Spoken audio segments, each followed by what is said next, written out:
What is up? You are listening to the Christian Board Gamers Podcast. My name is Joe Bragg, and we are just so thankful that you have taken the time today. The Christian Board Gamers Podcast is a proud member of the Love Thy Nerd podcast network.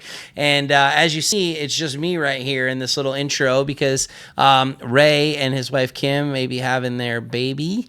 They may have already had the baby by the time this episode drops. Not sure yet. So we're either rejoicing with them or we're praying for them and all that. And both ways we're praying. But we're just excited for them. And so actually I have a special guest that's going to join me for this episode and the episode following. And it is a very good friend of mine, someone who's been instrumental in my walk with Jesus and also in my board game walk. He was the person that I really started playing games with pretty early on in this. And really we reflect on how God has always been using in my life and in his life, how board games were central to our discipleship and evangelism. So really cool discussion. We spent the first part just talking through games we've been playing. We had a lot of fun there, but just talking about how games have been impactful in our relationship and how God has used them. So I really am just excited to have Kevin, his name's Kevin Lewis, Kevin on the show, and just we're talking through these things and just having a really great time overall. And so, yeah, I just wanted to say this little intro and just thank you for taking the time to it. So Matt, before we go any further, just cue that music.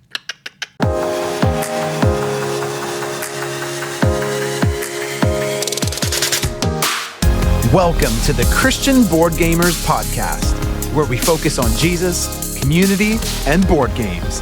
Let's have some fun.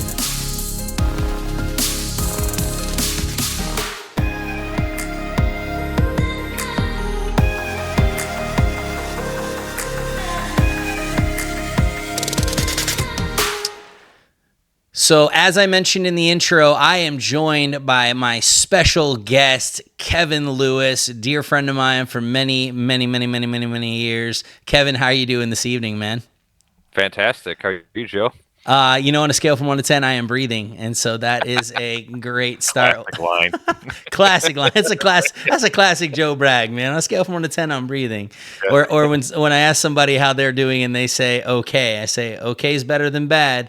And I've had some people that just look at me like, don't say it, man. I know what you're going to say. Don't say it. But I'm like, it is though, right? Like, okay is absolutely better than bad. If I say, how are you doing today? And you say bad, we're having a different conversation. Yeah. But if you say, okay, I'm like, all right, man, okay is better than bad. I'll take okay any day of the week. And I think, some people are like, you're ever too optimistic. And I'm like, not always. There are times where I am not. But I think, I've been using this phrase a lot lately. And I tell people, like, make it a great day. And sometimes people kind of look at you like, what do you mean? And I'm like, well, I look at it this way, right? Like, I can't control the things that happen to me all the time, right? But I can certainly control how I respond to them and those kind of things. And so, like, my attitude, those kind of things, like, I can choose to make it a great day, like, even in the midst of, crummy circumstances or those kind of things. And, yeah, sometimes my make it a great day turns into it's just an okay day.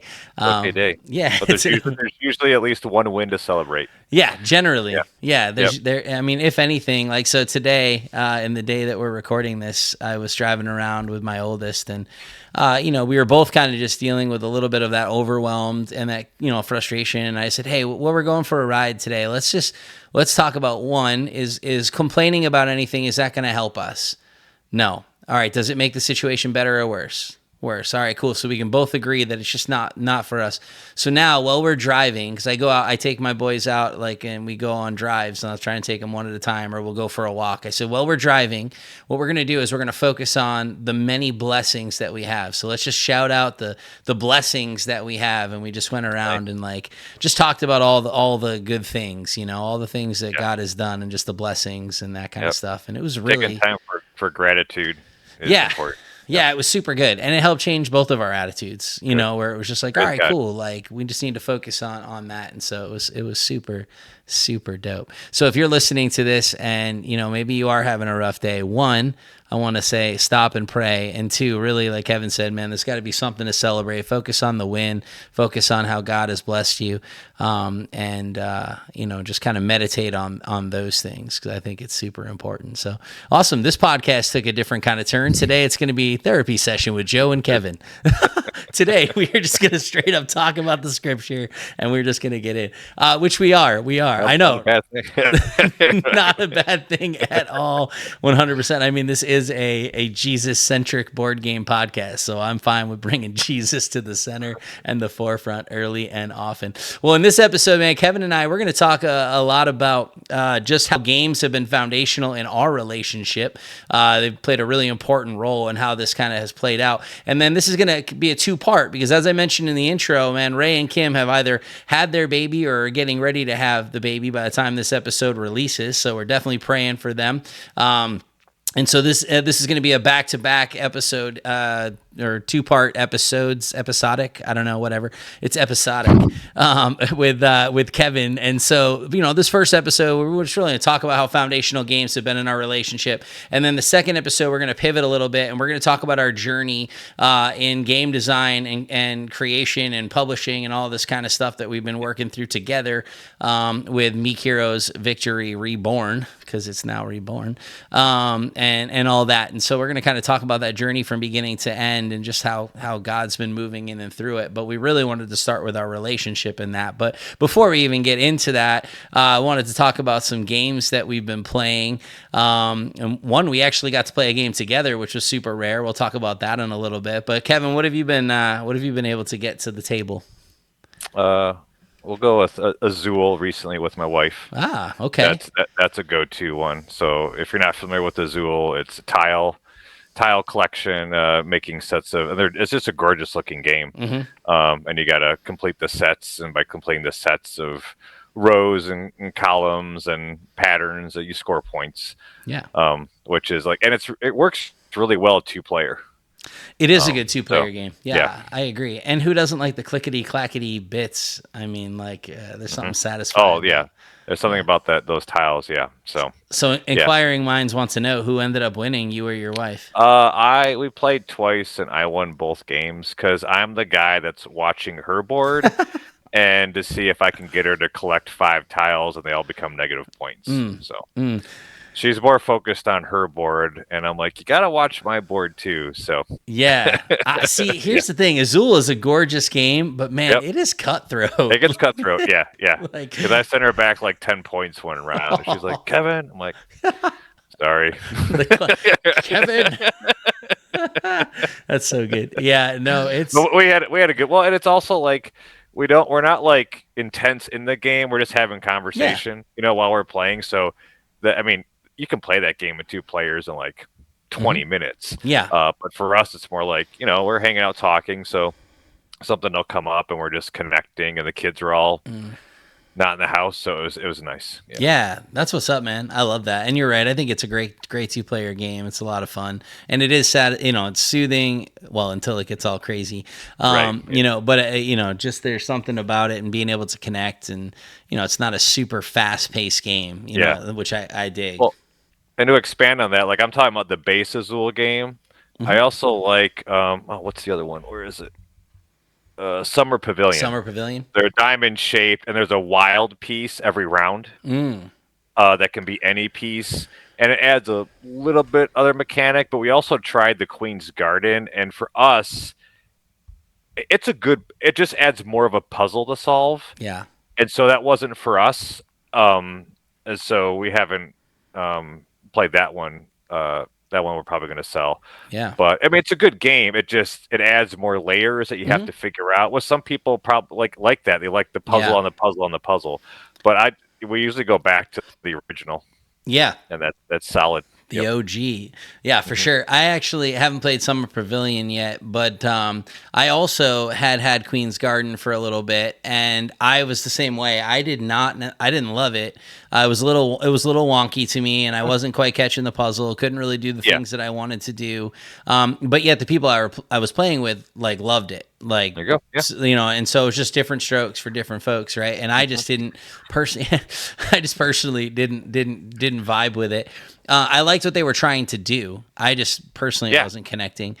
So I sold it. and hopefully the person that bought it is enjoying it. I don't know, but it would be cool if they were. But and also I have the Master Chocolatier one. It's like right behind me. Oh, it looks cool. Yeah, which I think I haven't played it yet, but I'm pretty sure it's exactly the same as the base game. It's just or pretty close to the same game with some different things, and it's like a limited edition. There might be a few changes, but from what I could tell, it looked pretty much the same. I got it as a Christmas gift, and I'm excited to play it because, again, like you, I think that's a fun game. I like Azul, and I like it when you can get a little bit of that cutthroatedness. I think it can make it super fun. Before we talk about the game that you and I played together, is there anything else that you got into the table? Clank. Ooh, yes, that's classic. So that I played it a long time ago, and then just played again recently at a friend's house. Then when I bought it, and then took it and played with my kids. And I mean, it's a deck building game, so you're building the deck of cards as you go, but you use your deck of cards to navigate the depths of the dungeon. Yeah. And the reason it's called Clank is because there's little cubes that represent you, and they go in this bag. And when the dragon attacks, you draw so many cubes, and then if your cube's drawn, you take damage. So the more noise you make, the greater chance you're going to get hit. But to push your luck too, because you need to get there's relics. Yeah. You got to get at least one relic and get above ground before you die. Because if you're below ground and you die, 0 points. All your work gone. Everything you did is gone. And it plays fast. Even with four players, it plays quick. I don't have any expansions. I just have the base game. Yeah. But it's quick to learn. It plays fast. You can, because your deck is your movement and your buying power and your attack power. So all three of those things. And at first, I've played a lot of deck building games like Dominion, which we'll come back to that as one of our things we've gotten to know each other with. But this one caught my eye because I like a good dungeon crawl, that. Sure. So, and it's like, it's a deck building, and it's a good time. If I'm not mistaken, actually, the very first time I played Clank was with you, and it was at Grand Con. I think we had played. Yeah, we played it at Grand Con. I am pretty sure, if I'm not mistaken. Are you thinking Lords of Waterdeep? No, we played that too. Okay, that was the last game we played. But I am pretty sure you taught us Clank. It's possible. We played a lot of games and didn't sleep, right, so who knows?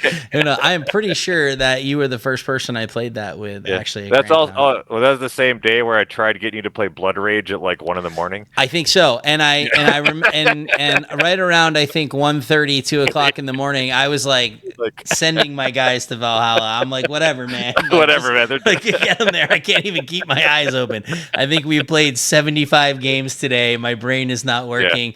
But these pieces look awesome, so I'm just going to sleepily move them to places and do things. But you're looking at me like, do you want to just call it? I'm like, no, let's just keep going. Yes, call it, because I cannot feel my face right now. Yeah. Yeah, that was that day. Yeah, I'm pretty sure that was all in there. We played a lot of games that day. Nice. Yeah, so it's been crazy. I've gotten a lot more games to the table recently. I bring them to either the one center that we have or the new center that we're developing, and started playing games with the students. And I've just, again, I bring those party games that they can pick up. We played a lot of triple scoops with the cherry on top. They've really enjoyed that a lot. We played, I taught him I'm the Boss, which is a super fun game. It's a negotiation game.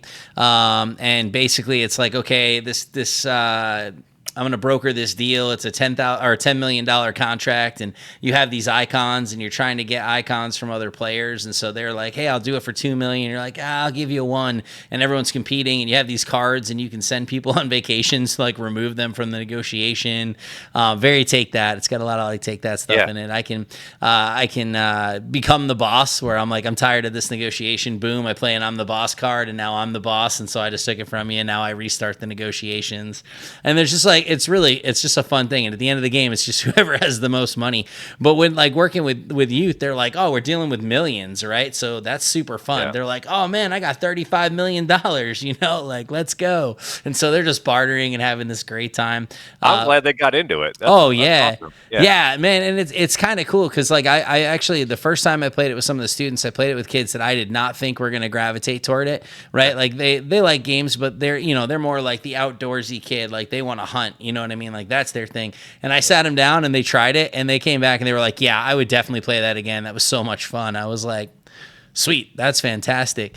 A lot of Cult Super Express with them, which those kind of things are just really fun. They're just enjoying. Yeah, the train game. Yeah, yep. Yeah. And so this one being the card one, which is much smaller and faster, and like it just plays really, really well. And the students just really enjoyed it. They're like, "What's the point?" I'm like, "You're pretty much just shooting people off the train." They're like, "Yeah, I'm in." We're robbing the train. But like Edo, like those kind of games, right? Where it's like Edo is a really cool game. It's kind of like the Mind, where but you can talk. And so like we've talked about it, I think, on the podcast before, like, because I played it on the cruise. I got to play it with Tom Vassell, which was pretty fun.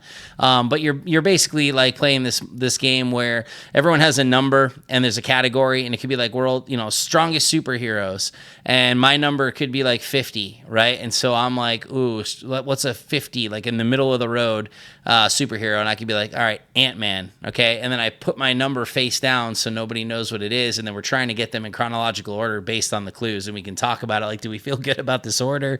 And man, I've had a lot of fun with that game, lots of laughter. It's just been a great time. I played like Flip 7. I'm actually going to introduce the students to Flip 7 this week. Yeah, I'm excited. I just heard about that game recently. It was out of stock. I was able to grab a copy. It's a little behind, but it's right. It's kind of like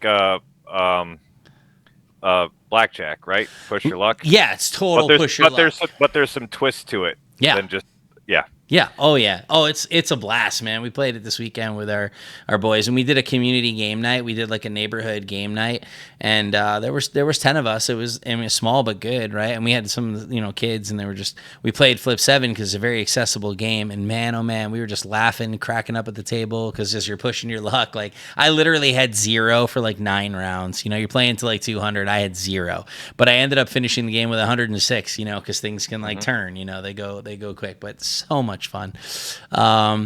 And let's see, I'm gonna just drop a couple other ones that I played, and then like I said, lots to the table. Let's go to Japan. Man, I played that with Michael Burns. He does a lot with LTN. He's about 45 minutes away from us, like just right in the Grand Rapids area. He came down, and my brother-in-law and I played Let's Go to Japan. Really cool, like card drafting game. You're trying to basically plan a trip to Japan, but like lots of strategy. And anytime you change cities, you've got to like have these trains, and if you don't have them, you get negative points at the end. And you're trying to match symbols. It was really fun. I actually wasn't sure what I thought about it, but the more I sat on it, I was like, yeah, it's actually a pretty dope game. Like I like it. It wasn't overwhelmingly challenging, and we played it really quick. It was not a very long game at all. It went a lot faster than I thought it was going to. And then we played Euphoria from Stonemaier, which is like this dystopian worker placement game that was a blast, and I was thankful to have smoked everyone. I had a pretty good strategy and just exploited it, and I was like, this game's awesome. And so we just had a lot of fun. Played Life of Amazonia a couple times, been digging that. But that brings me to this next game, which is one you and I played together, but I have played like 8 times in the last like week and a half, maybe 2 weeks, I don't know, which is the Star Wars deck building game. Yes. And I don't think I've ever won. And I was looking at my BGA or my BG stats, and I was like, wow, I've played this game a lot. And I'm like, I don't see any W's on this. So I think I've lost every time I've played, which doesn't mean anything. I'm not crying. I wasn't even expecting to win. That turned like epic at the end there. Yeah. That was an epic win. But what were your thoughts on that in general? Well, it's one that I wasn't eager to buy. I mean, I have a few Star Wars games. I've got a few deck building games, so I'm like, And I watched the reviews on it, and I mean, and so I just wasn't. But after playing it, the Force actually was interesting. Yeah, because there's quite a few cards that can use it. So making that part of your strategy on, do I want to have cards that do that? Because if you're going to collect cards that do that, you got to make sure you have cards that can actually move it towards your side. Absolutely. So that was pretty cool. I also liked the because you can attack cards in the row, and not just so if like I took out Leia and Luke pretty quick. Yeah, I loved that. Yeah, it's like, and I also like that they make characters OP. Yeah, like Leia and Luke, they're pretty awesome. Oh, so they need to go. Luke straight up destroys capital ships, like flat out, boom, done. Like, okay, super powerful. Yeah. Yeah, I love that too, that you can attack the row. I think that's awesome. And I like how the the Galaxy row, how it the Empire cards are facing you, and I just think that's a really neat thing. It's like, okay, cool, I'm focusing on these cards, and then there's those neutral cards. The neutral cards, and how you can protect your base. I like how the bases have individual actions outside of your starting base, like whatever, but like how you can pick your base and do all that. I think it adds a lot of really unique play. I think the card synergies are a lot of fun, personally, but your win was crazy. It looked like I had it in the bag. It was a lucky hand because I had Vader, I had Grand. No, you didn't have Vader. You used no. I used card. Tarkin. Yeah, I used Tarkin to get Vader. Yeah, and I had Piet and like these key Imperial leader cards, and it just boom, boom, boom, boom, boom, and then a bunch of damage. It was crazy, bro. Yeah. Because I was like 3 damage away from destroying your planet. Would have totally done it on my turn. And the turn before it, I spent a bunch of my damage onto your planet, and I wrestled. I said, man, I think I have enough damage to destroy Vader, and I chose not to destroy Vader. And then you drop dude, and he's like, oh, by the way, I get to use Vader from the Galaxy row, or I can use any card in the Galaxy row. Oh, look, there's Vader. Let's use him. And then I was like, are you serious right now? Like, the pivotal decision of, do you destroy Darth Vader? I'm letting you know, if you haven't played that game, or if you have played the game and you play it again and Darth Vader's in the Galaxy row and you have an opportunity to destroy him, do it. Don't hesitate. Don't this is a public service announcement to not make the same mistake that I did and let him just sit in the middle of the row, because that was dumb. Had that not happened, I would have still probably pulled it out. You would have. Yeah. And I was like, you gotta be kidding me right now. We literally talked about it. I'm like, do I destroy him or do I just throw it on the planet? You don't have enough. I don't think you have enough resources to like get him. I'm like, and then he'll go in your discard pile. I don't think, and then boom. And you're thinking through it, and I've got my hand ready. I know exactly what I'm going to do. And I'm like, let's see what happens. Yeah. And it was a fast game. Yeah. Oh yeah. Like, and that's what I liked about it, because, like, I mean, we'll talk about Dominion later, but I still enjoy Dominion, but it can get a little long. Yeah. I mean, not long in a bad way. Just sometimes I just like a quick 2-player game, and like that was less than 30 minutes. Yep. Yeah. Yeah, I like that too. And again, I think it's very accessible. Like I taught it to my oldest. He's 8. He picked it up pretty quick. Like he was just going for damage, and I'm like, "Yo, read the card. It lets you do more things." And then he was like, "Oh," and then he smoked me. I'm like, "Whatever, dude. I can't even beat an 8-year-old in this game." Which is fine. I thought, like I said, I thought I was going to get my W with you, and you stole it from me. And I'm not bitter at all. I'm not. I'm not. I'm completely fine. I have only lost sleep 3 nights since that day. Which has nothing to do with the game, actually. But no, I think it's just a very accessible game, especially if you have any context for a deck builder. If you've played a deck builder, like, again, you would have a pretty good understanding, like, oh, I draw 5 and then I buy cards, they go here. It's nice. Okay, my economy, just like in Dominion, my economy is limited. So bam, bam, bam, I'm going to use it. I'm out, moving in, going to the next round. I like the capital ships being able to take the damage before the planets and how beneficial that can be. It's just, again, I've really enjoyed it. And I think because it's quick and it's easy for me to teach, it's why it's gotten out as much as it has. Because it's a really good filler where I'm like, oh, I can just sit down and teach this in 5 minutes and then we can play, and it's simple.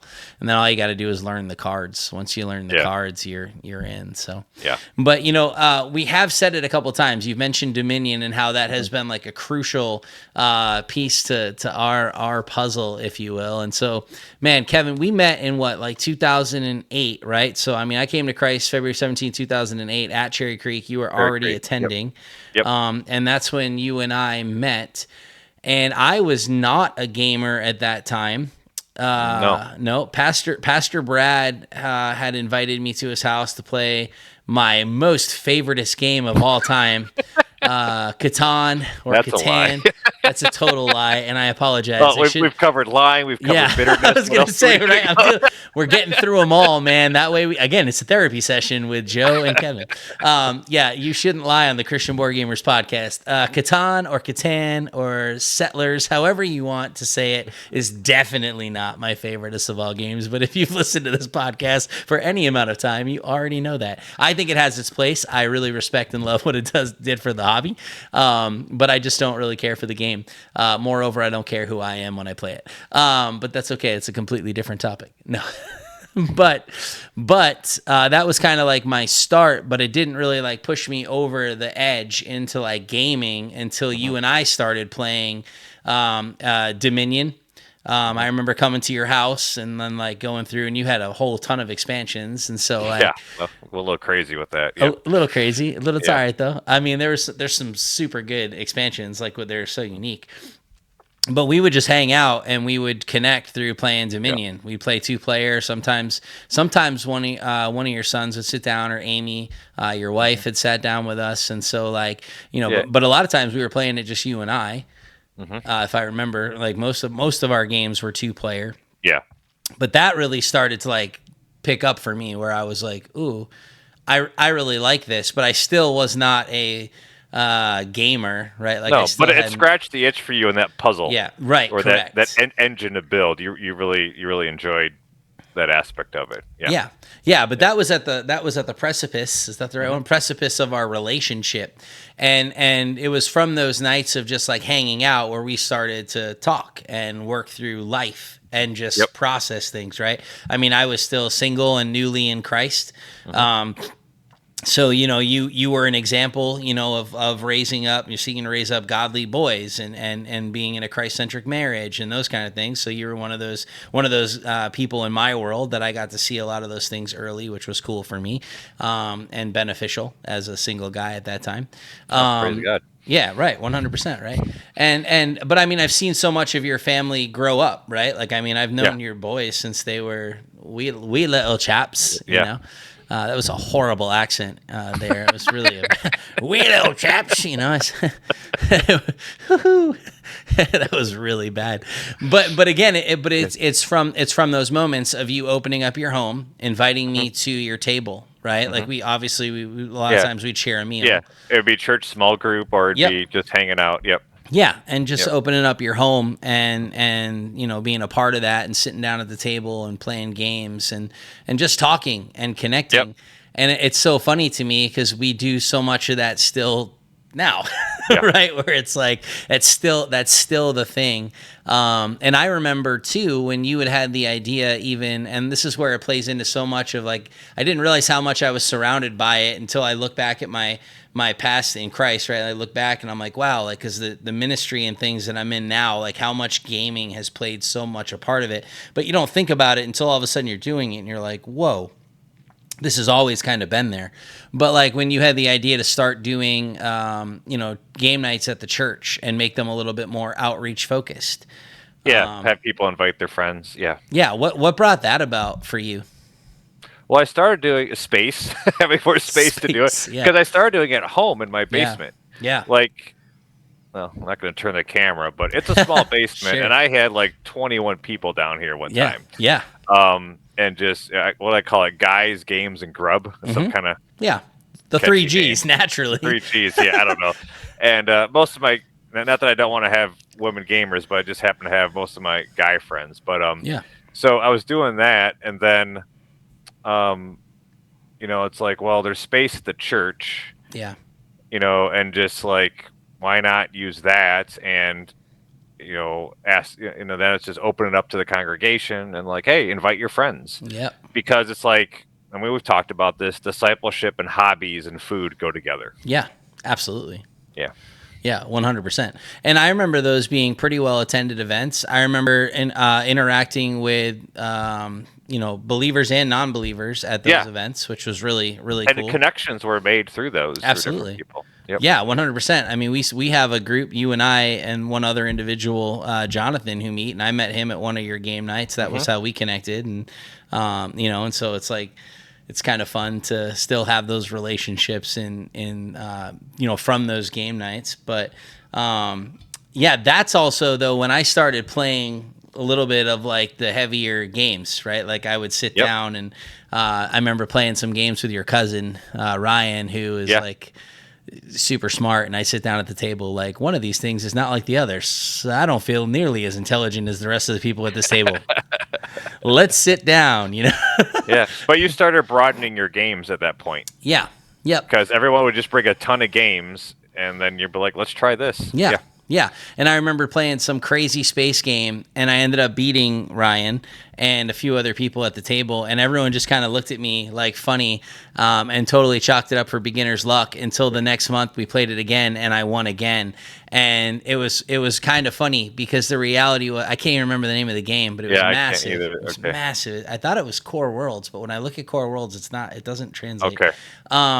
But I remember like sitting down at the table, and I was like, I have no idea what I'm doing. And I actually played the game similar to how I would play Settlers and those kind of things, because that was like the context I had, and it was actually a pretty effective strategy. I was very diplomatic at the table. I was just going through this thing and would end up winning. And I think everyone's looking at me like, "What?" And I don't think that's the truth, but it did feel that way in the moment. I'm like, I was at the smart people table and I won twice. Like, let's go.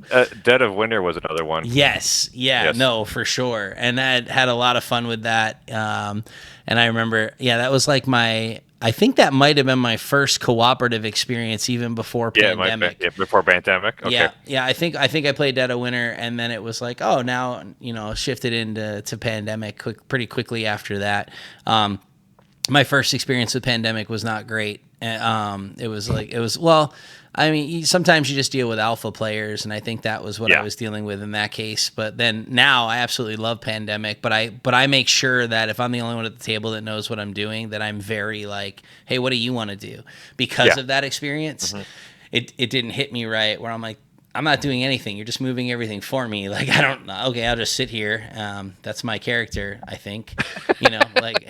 But again, it's like that's just sometimes that happens in cooperative games. But for me, that actually was impactful, because now when I sit down at the table in a co-op, I handle that way different. Like, what do you want to do? How do you want to do it? And I like how cooperatives now have handled some of that a little bit. But I loved your intentionality of those game nights. Again, it's not just, hey, let's play games. It was, we're going to play games at the church, invite your friends.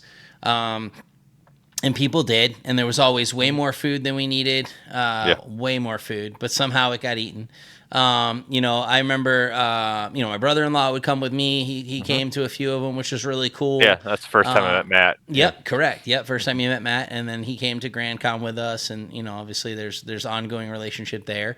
But just like, I mean, there'd be a ton of people, and we would just be able to have a really fun time. But those relationships that were built, and how that kind of moved in, like, you've always been pretty, like, you're very outreach centric. I mean, even like looking on like Halloween, and how you had I know, but this is crazy, but like how I'm sharing it because I think, like, again, you and I have walked this walk for a while, but there's like inspiration, like it challenges me to get creative, like where you were like, yeah, no, I'm not going to celebrate Halloween. Let's do this light in the darkness thing. And where we'd go to your house and we'd set up a tent, and we would have hot dogs and hot chocolate. Brownies. Yeah. I put Christmas lights up. Right. And then just straight up serve the people that were out there and talk to them, and then having conversations about Jesus, as they would come up, like, this church group. And because like, people would ask, like, why are you doing this? And you answered straight up, like, because. Well, that's why y'all put me at the front, because I'm like, well, they'll be like, Joe gonna do it, like, ain't no problem there. But it's like that ingenuity though, right? Like using something to be able to reach other people. We didn't bait and switch it at all. It was like, we're doing this because we love Jesus and we want to serve people. Like, that's what we're doing, and this is how this goes. And like, so that's why I'm saying, like, our relationship, like, you have always pushed me in the, let's get outside the box, let's get creative, let's try to utilize these things. So like I said, even I look back now as I stepped into this new role with Love Thy Nerd, and even the Christian Board Gamers group and all that stuff, like I said, I look back and I'm like, wow, this is like what Pastor Brad was doing and what Kevin were doing. but like in a little bit of a different context, obviously, but how that has been like instrumental even in where I'm at now, because I've seen these things work and I know the power of them because I'm a product of them. But I didn't realize that, Kevin, until I didn't either. Yeah. Right. And then all of a sudden I'm like, wow, like I stopped and I was like, I am a product of exactly what I'm seeking to do in ministry. And I didn't even realize it.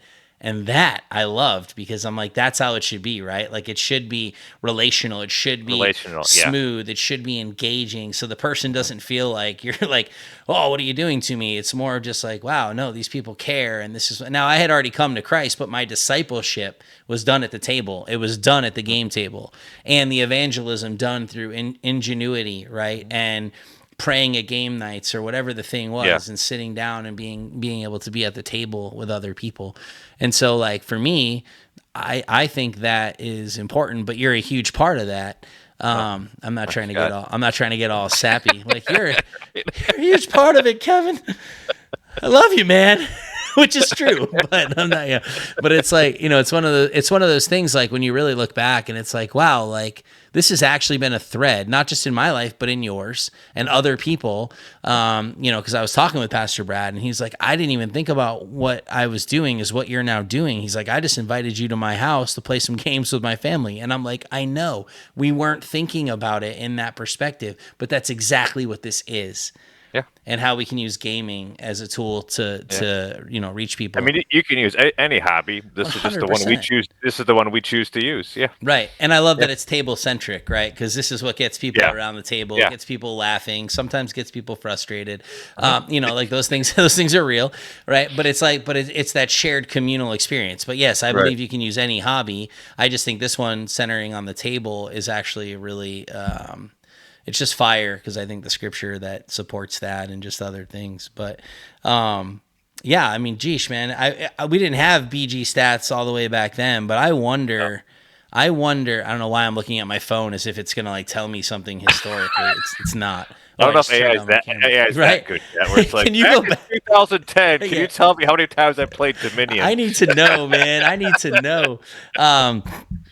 Please, AI, go back into the past and tell and 100% tell me how many games I played from 2009 to 2000.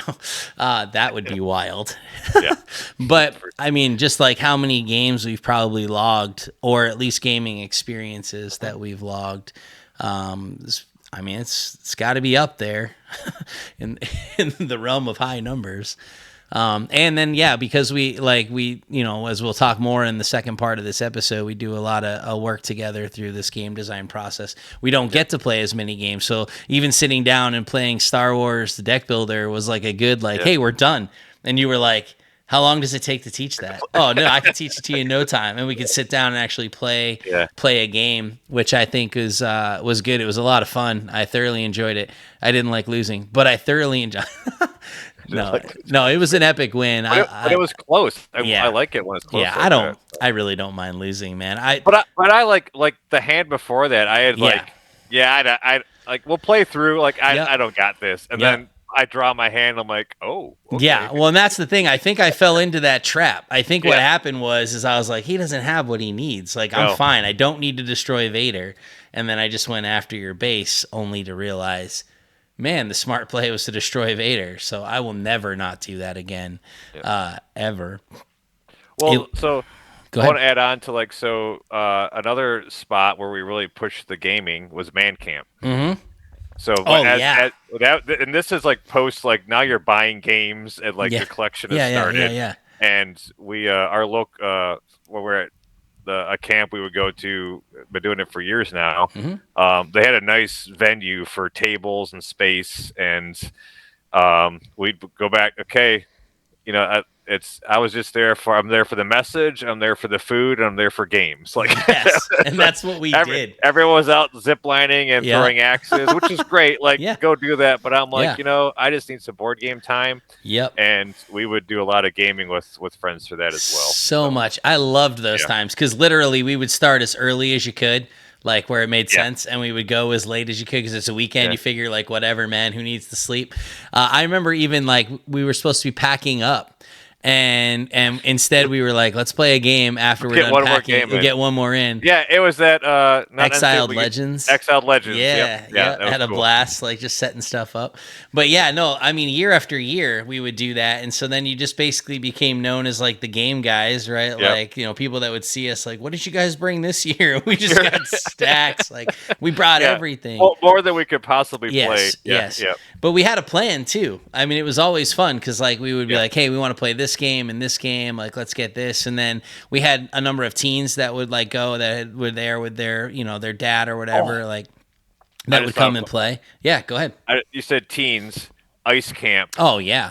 Escape. Curse of the Temple. Oh, dude, the best. I'll tell that story. Oh, the best. So if you haven't played Escape Curse of the Temple, wow. Okay, this game is nothing but anxiety. It's like you have 10 minutes, it's played to a soundtrack, and it's like a crazy soundtrack. It's very Indiana Jones, very intense, but then and you're like going through and your dice rolling like crazy. Everyone's rolling. You don't take turns. Everyone's going at the same time. Everyone going at the same time, and it's pure chaos. And so we played it a bunch and just could not win. And then we're at this ice camp, man, and we have this kid Chris, which is a high school retreat, middle school, high school retreat, like it was combined or whatever. And we had this this kid Chris, and he's like, I have an idea. Like before we even started, he like mapped out this master plan of how we could beat Escape. And now, mind you, we've now got our whole youth group's over there, probably like 25 kids. Everyone's playing games, but I was like, hey, I want to play with these two students in particular because our friend Lena, who is now, you know, married off doing her own thing, and our friend Greg, they're both very like, wah, like everything would rattle them a little bit. And I was like, we've got to play with them because it would be absolutely hysterical. And they got into it. If I recall they totally got into it, and it was hysterical. It was amazing.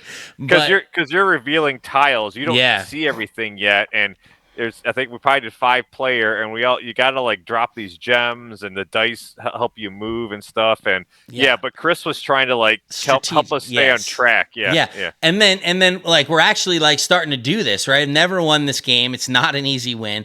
Never won it, and we're starting to win. And then all of a sudden I look over and I realize Chris has abandoned the plan. Like Chris is off doing his own thing. So I don't know if you remember. All the players have to escape. All the players have to escape. As a win. Yeah. And now Chris is all looking like he's a bit too many tiles away. And we're all getting ready. We're like, all right, man, we're getting out. And I look over and I'm like, Chris, what are you doing? Like, you're nowhere near an exit. And he did not care. But he ended up getting out. We all did it at like the 0 hour. It like literally just at the end. The game ends when the final like gong or like the sound of it's a cave door closing or something. Yep. And if you're not all out by that, you lose. You lose. And he got out at the very last second. And I am pretty sure. Because like now all the students are watching. Everyone's abandoned their games. They're watching. And there's a whole nother youth group on the other side of the cafeteria while we're playing. And we erupted like we had just solved world hunger, cured cancer. Like we were so excited. That other youth group was like, what just happened? Like freaking out. But again, this has been like the coolest part about that. Because even with the youth group, we did a lot of game nights with these students. Lots of it. To the point where now a lot of those students are gamers. They play games. They do that a lot. I was just talking with the mom of one of our former students, and she was like, oh, her and her husband, they play games all the time. And I'm like, yeah, I love that, because like we would play them, and they bought Dominion, and they got Pandemic, right? Like you just start to see it, and we would do this a lot we would always on like a Sunday night when we normally had our youth group, we would turn them into game nights. We would meet an hour earlier, and we'd run them through, and we'd have everyone bring a snack, to pass, and we just have like little game nights, and that was always fun. So yeah, man camp, ice camps, like those things. Gaming was always the forefront, which that's what I'm saying. Go ahead. And they remember those moments. Yeah, absolutely. Yeah, and there's tons of sledding and eating food and basketball and dodgeball, but but I mean and games just became a part of that too. Right.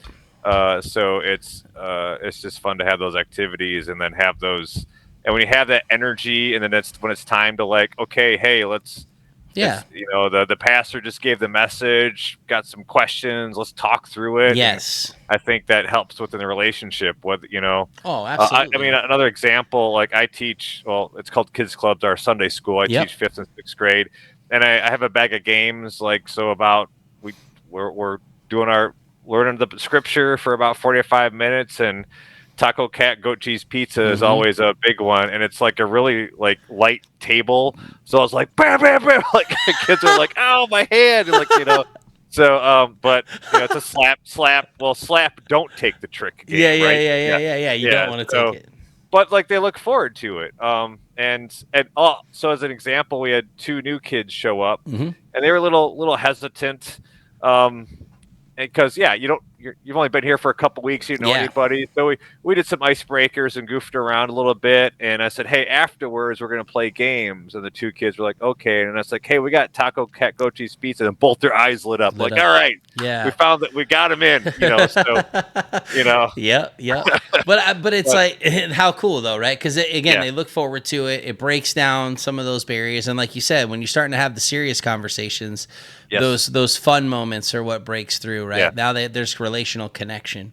I mean, think about how long ago did that whole thing happen with Chris? Oh, did I lose you? I think you froze. No.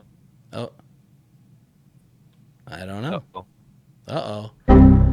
So we had some technical difficulties, but we're back now. So what I was saying is, if you think about these moments and these memories that these students are having and that we're having, like how long ago was it that we played Escape with Chris? Right? Like that was a long time ago. I mean, at least almost 10 years. I was gonna say anywhere maybe between 10 to 8. Yeah. And yet you were like, oh, tell that story, because it's just those memories. And I talk to Chris still to this day, right? Like there's still relationship there where it's like, how are you doing? What's going on? Like he ended up coming back to church. He's got a lot of things that are going on in his world, man. There's no shortage of things that have gone on in that young man's world. And he came back to the church, right? And he's connected there. And well, I don't know where he's at these days, but a lot of stuff. So good things though, right? Like where those relationships that are going, but won't forget that moment, because it was hysterically epic, and being able to create that. And so utilizing games to drive those relationships and how they can become, forefronts to those just as discipleship relationship in general, and just how important I think it can be. Let's see. Yeah. I mean, you play games with your kids too, right? Like you have for a little while, especially your youngest now. Currently. Oh yeah. Oh, I mean, yeah, because you talk about when you're playing with Asher, or you said 8, right? Playing the deck building game. Yep. Yeah. So Brendan, when he was 8, I taught him the DC deck building game. Yeah. And he would beat me a lot. He's 8. He was 8 at the time, and just had the mind for it. It's not one of my top deck building games, but he was big into superheroes. I had to, so it worked well. For us. So but as far as my kids, like we've played a lot of games over the years. On top of other hobbies too, like we go out and kayak and fish, and we've done camping. We go biking, but so when it gets cold in Michigan, I'm like, it's board game time, which is most of the year. But, I was gonna say, 9 months of the year, it's board game season. Yeah, no question. No question. And then we have conversations. And I think the competition is good. One of my boys likes the more competitive stuff, but we also enjoy the co-op stuff. Working together. So No, love it. Yeah, I think, and just friends. I got a group. I was just saying, I got a group of guys that we try to get together once a month, and we talk about being dads and husbands too. Yeah. On top of playing the game. Yeah. No, I love that. But again, that's that constant discipleship and just different connections and what brings you to the table and all those kind of things.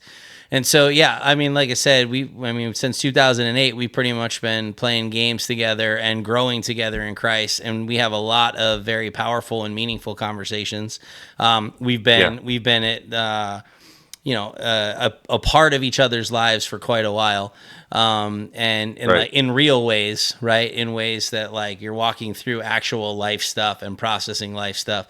And all of that started at the table, right? Which really, really just has continued to grow. Now, most of our times together are more discipleship centric than they are game centric.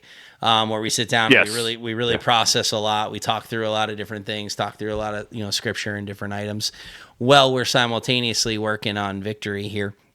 which is really where we're going to end this episode.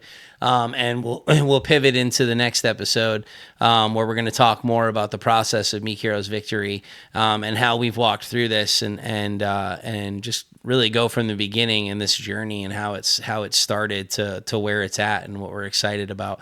But again, you're going to hear a lot more of the conversation as it relates to discipleship and pushing one another to be obedient into what God has called us to do and all those kind of things. And so very much looking forward to it. But hey, Kevin, it's been great having you on. Thanks for stepping in. It was fun. Thanks for having me. Yeah, man. Thanks for stepping in while Ray and Kim are having la baby and doing all that. And so, excited to talk about, more in this next episode as well. And so, hey, if you've been listening, thank you so much for taking the time. As always, we want to leave you with Matthew 5:16. Let your light shine before others in such a way that they see your good works and glorify our Father who is in heaven. So thank you again. You can find us on all the socials at Christian Board Gamers.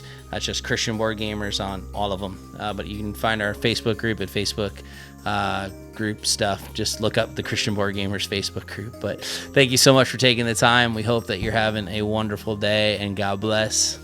Peace.